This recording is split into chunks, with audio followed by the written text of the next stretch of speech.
Hello, Big Daddy, Jeff Rain here. Just having a little something before we shoot this YouTube video.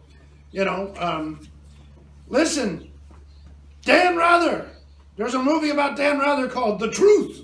Boy, you gotta see something like that, although I would be rather attracted to a film called Dan Rather The Lie, because people are more interested in lies than the truth. Just look at the numbers that they're pulling on the Republican and Democratic debates. Listen, let me tell you something about Dan Rather. I grew up with this guy, okay? He's rather full of himself, as most people are. And this is something I find incredible. I think Dan Rather's whole goal in life was to be like Woodward and Bernstein. You know, Woodward and Bernstein, that's it. That's the high ground of they bagged the president, Richard Nixon, And that, Rather lusted for that. He just wanted it so bad. So that's where he got himself in trouble, because you watch this film and, the guy, they fudged some stuff. It wasn't good journalism. It was an embarrassment for him. It was a disgrace, actually. And that's when I started thinking about Dan Rather.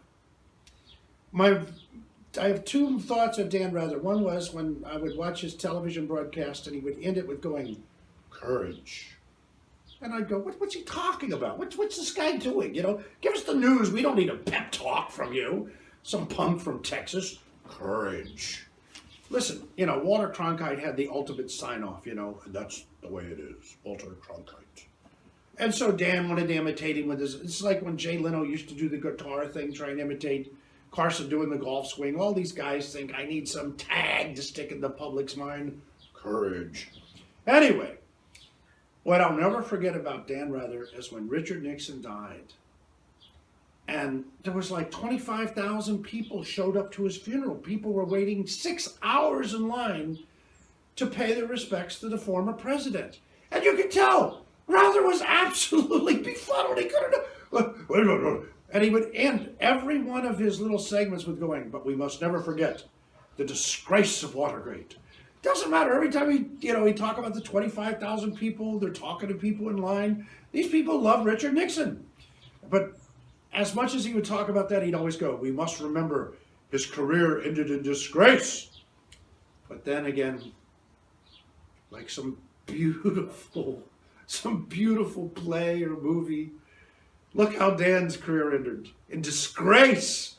Disgrace for trying to be like Woodward and Bernstein. And then like some horrible Pirandello play. Robert Redford, who played Woodward in the All the President's Men, he's the one that wanted to do this. He plays Dan Rather. Can you imagine that? The blonde-haired, freckled-faced, aging leading man playing this dark-haired, old puffy-faced braggart. Ladies and gentlemen, we've entered a new world. We've entered an entire new world. And I'm going to suggest that you go see Dan Rather, The Truth, although I'd rather not.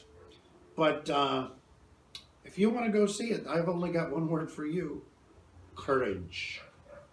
I'm signing off. Subscribe to our YouTube channel. We've got things every week, ladies and gentlemen. Adios.